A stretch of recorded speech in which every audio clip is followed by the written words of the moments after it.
If parking and trash issues can separately cause friction between neighbors, together, things can get very messy indeed.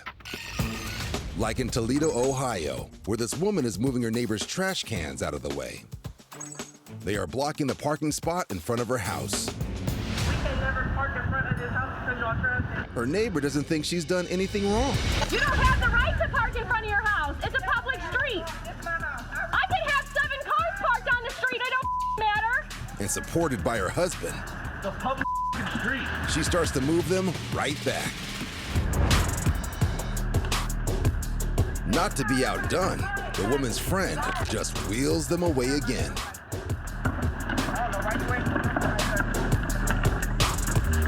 Really over traffic. The woman is now trying to park. It's not yours either.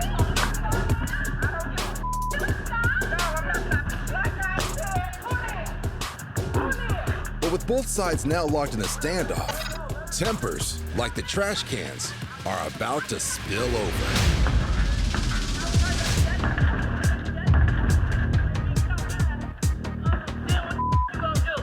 The street winds up littered with garbage. But this trash tit for tat is not over yet. The woman in purple is determined to have the last word.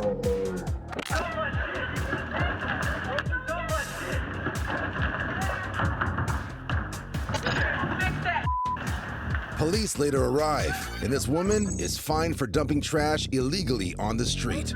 The neighbors no longer live next door to each other. Henry Grau is a computer support advisor who sees his neighbors more than most since he works from home. The apartment complex that I live in here is in downtown Fort Lauderdale. I've lived here for about 5 years, and I know my neighbors pretty well. Henry's apartment is next to the common courtyard on the left, so he and his security cameras see more activity than other apartments set further back. In October of 2019, we got 2 gentlemen that moved into the middle apartment right next door. For the first few months, Henry's relationship with his neighbors goes well. Until the night of December 17th. I'm sitting at home one evening and I'm noticing some activity outside in the security camera.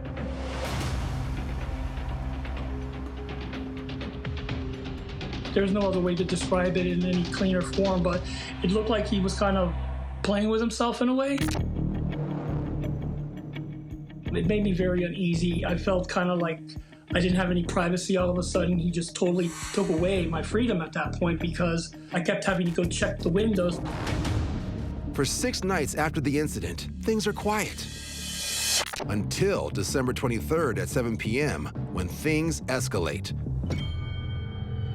I thought, I wonder what's going on out there. The neighbor is working in the courtyard garden, right outside Henry's window. This time, Henry confronts them. I went outside and I'm like, hey, thank you very much, but if you could just leave it alone. It's kind of creeping me out when there's somebody out here at all hours of the night. I came back inside, I noticed he was still out there. And I said, wow, this guy's not gonna stop. If it takes for you to leave my window alone by pulling out every last plant, I'll pull them out. Henry decides the only way to keep his neighbors out of his garden is to have no garden at all. You know what? Get out of here. Gary, do it. I asked you to leave it alone. I asked you to leave it alone. What is your problem? Look at this. After that, our relationship was started to deteriorate in a way that was quite shocking. The more Henry tries to avoid both neighbors, the more they continue to harass him, including pounding his windows at random times throughout the day.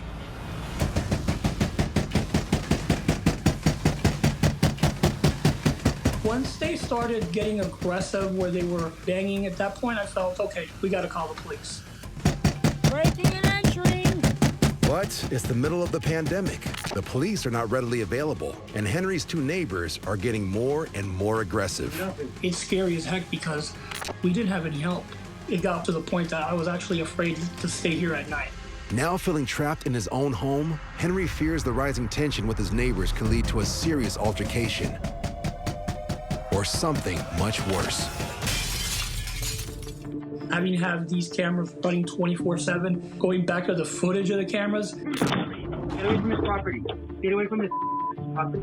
By spring, it looks like Henry's luck is changing. We noticed that they started to pack up their things and leave. We were really excited. I was sitting here texting the neighbors, hey, guess who's moving out? But Henry may have begun celebrating too soon. It took them probably a couple of days to move out, and then on their very last day,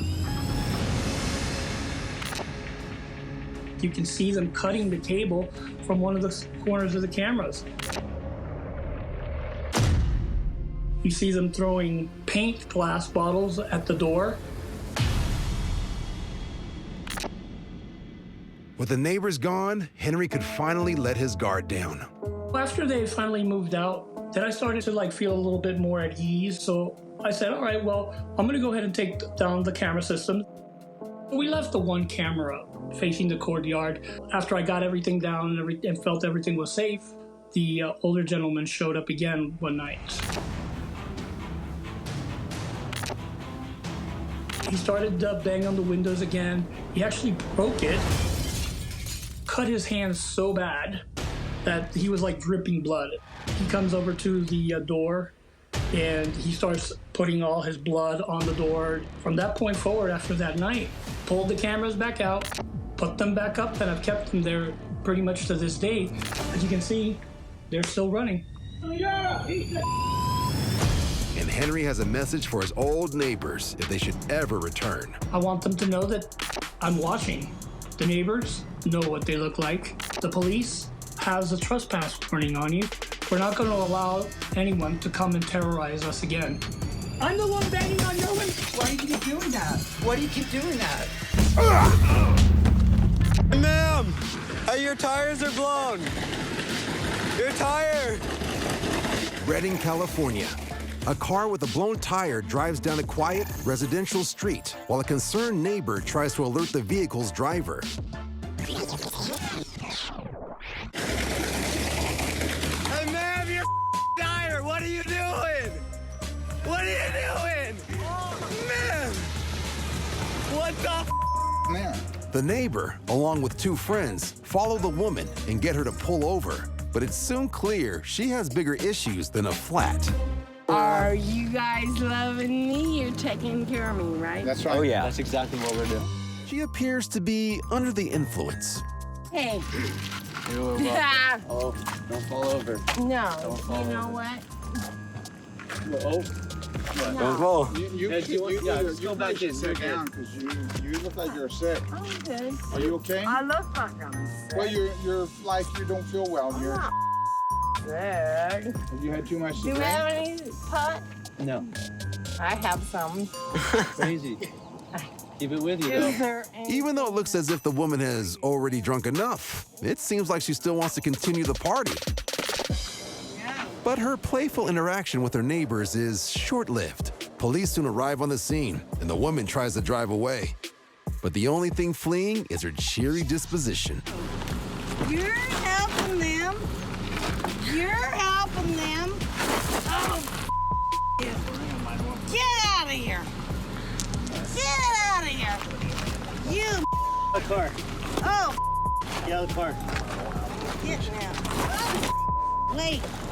While the woman is charged with a DUI, thanks to her concerned neighbors, she does not injure herself or any other people out on the road.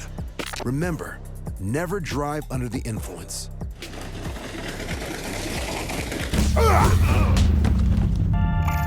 They say familiarity breeds contempt. When neighbors and drinking buddies living in a motel in Plattsburgh, New York, share everything, including walls, it's not a matter of if someone's going to get on your nerves, but when.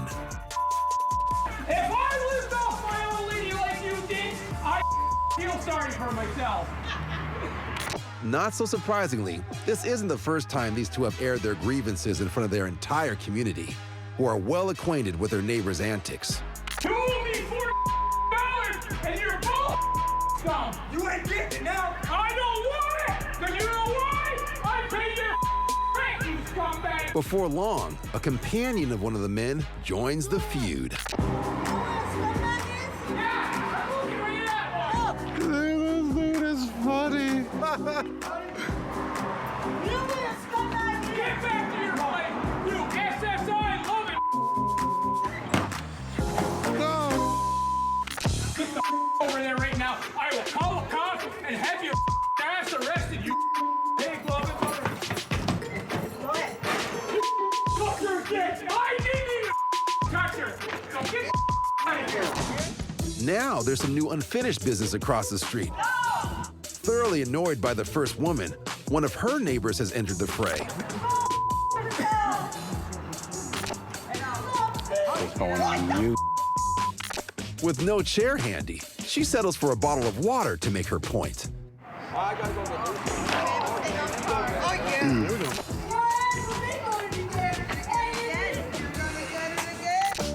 By the time police arrive, everyone has put on shirts and calmed down. In the end, both sides hug it out, decline to press any charges, and go home, ready to fight another day. Dude smashed him with a chair, and he's not pressing charges or anything. Damn. Look at him. Wasted. Stay tuned, because we're gonna have round 5, 6, and 7 tonight, I bet.